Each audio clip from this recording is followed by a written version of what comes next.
नमस्कार। राजनीति हरियाणा के में आपका स्वागत है। आज बात करते हैं हम कलायत विधानसभा क्षेत्र की। बड़े दिनों बाद आप लोगों से मिलना हुआ है, तो कलायत विधानसभा क्षेत्र, क्योंकि लोकसभा चुनाव खत्म हो चुके हैं, परिणाम आ चुके हैं। हरियाणा का स्कोर रहा 5-5, 5 भाजपा, 5 कांग्रेस। अब बात करते हैं कलायत की। तो दोस्तों, कलायत में जयप्रकाश जी एमएलए रह चुके हैं और अब वो हिसार से सांसद हैं। उनके बेटे हैं विकास सहारन, जो कि कलायत से ही कांग्रेस की टिकट के दावेदार हैं। दूसरे नंबर पर दावेदार है सतविंदर राणा जी। सतविंदर राणा जी अब इससे पहले जजपा में थे, अब वो कांग्रेस में आ चुके हैं। रणदीप सुरजेवाला जी ने उन्हें विधिवत रूप से पार्टी ज्वाइन कराई।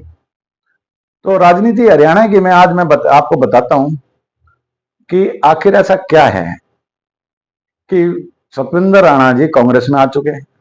विकास सारंग जी का कितना दावा मजबूत है।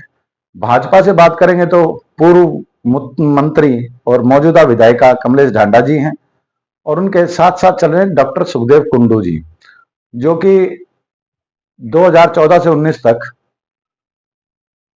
पॉल्यूशन कंट्रोल बोर्ड में एक अपीलेंट अथॉरिटी होती है जिसके वो चेयरमैन थे, और तब से काफी पार्टी से जुड़े हुए हैं। उससे पहले भी कहते हैं उनके पिताजी भी, उनके दादाजी भी विश्व हिंदू परिषद से जुड़े हुए थे। और राम मंदिर आंदोलन में जब काफी हल्ला हुआ था पहले, तो उनका वहां पे कोतवाली में जेल में जाना भी हुआ था, क्योंकि मैंने वो कागज खुद देखा था एक बार। तो भाजपा से तो हो गए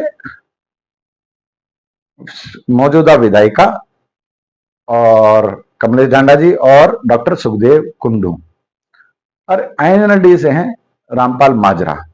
अब बात करते हैं हम कि किसका दावा कितना मजबूत है कलायत में।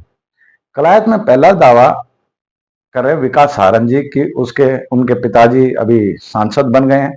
लेकिन सहारन से ज्यादा दावा मुझे लगता है, विकास सहारन जी से ज्यादा दावा लगता है सतविंदर राणा जी का। सतविंदर सिंह बोल लो चाहे सतविंदर राणा जी बोल लो, राजौंद के हैं, एक बड़ा गांव है जिनका अच्छा वोट बैंक है। और 2019 में जजपा से उन्होंने इतने वोट लेके 30-35 हजार वोट लेके चौंका भी दिया था सबको।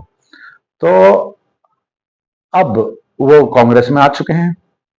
इससे पहले वो राजौंद से तिवारी कांग्रेस से, जब तिवारी कांग्रेस का कोई अस्तित्व नहीं था, उससे भी वो विधायक रह चुके हैं।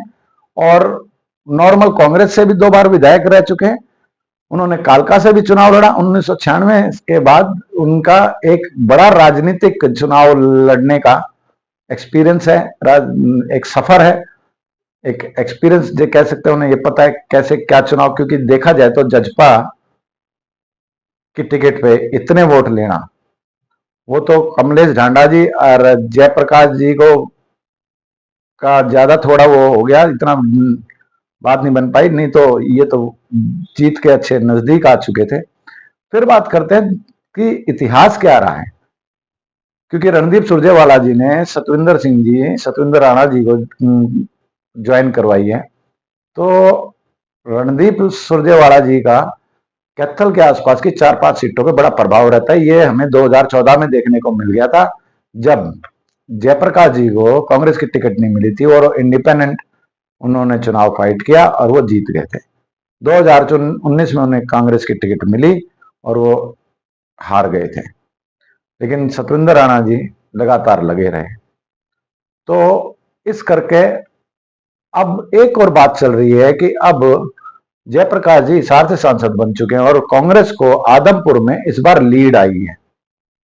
और जयप्रकाश जी ने बाई इलेक्शन भी फाइट किया था भव्य बिश्नोई के अगेंस्ट खिलाफ। जब पीछे भव्य बिश्नोई जीते थे 15-16 हजार वोटों से, तब भी जयप्रकाश जी ने वहां पे काफी अच्छा इलेक्शन उठाया। तो अब तो लोकसभा के चुनाव में वो लीड लेके आई है कांग्रेस वहां से। तो सुनने में आ रहा है कि विकास सारंग जी को आदमपुर शिफ्ट किया जा सकता है भव्य बिश्नोई के सामने, या फिर भाजपा से जो भी वहां पे कैंडिडेट होगा उसके सामने उनके चुनाव फाइट करवा सकते हैं।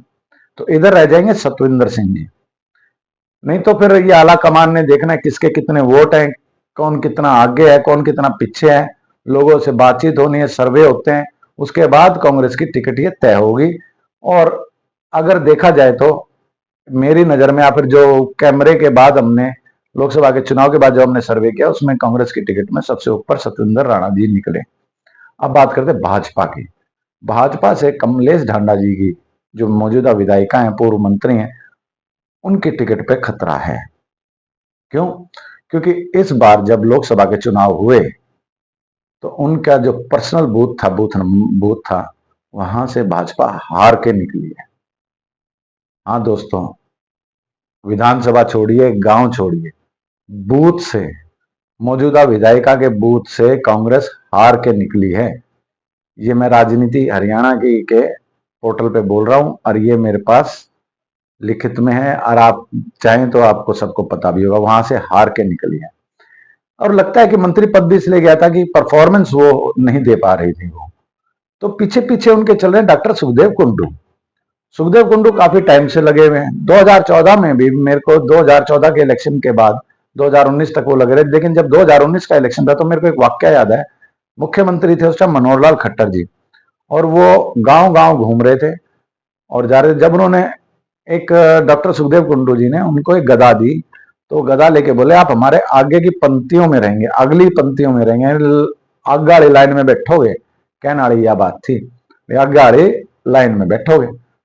लेकिन जो भी हुआ कि वो नहीं बैठ पाए या फिर कुछ नहीं हुआ, कुछ राजनीतिक मजबूरियां होती है। लेकिन इस वक्त उनके गोत्र के, कुंडू गोत्र के 3 गांव तो मोटे मोटे हो ही जाते हैं, साथ में बाड़ू है, किठाना है, जहां पे कुंडू गोत्र के गांव आ जाते हैं। उसे देखते हुए वो गांव पड़ते हैं करीब 18-19 हजार वोटों के। कुंडू गोत्र के जो वोट है वहां पे 18 से 19 हजार वोट है।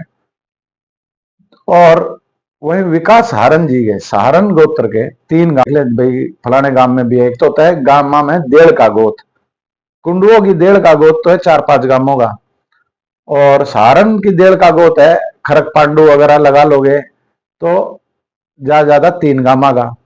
फिर उसके बाद आ जाती है उन गांवों की जनसंख्या कितनी है। ये तो 18-19 हजार हो रहे हैं कुंडू, सहारन हो रहे हैं 9-10 हजार, 10 ज्यादा 10 हजार। तो ये भी एक फैक्टर देखा जाएगा कि कौन से बड़े गांव का है, कौन से छोटे गांव का है। उधर सतविंदर राणा जी का राजौंद गांव पड़ रहा है, वो 5-6 हजार वोटों का गांव है, एक लाई देखा जाए तो।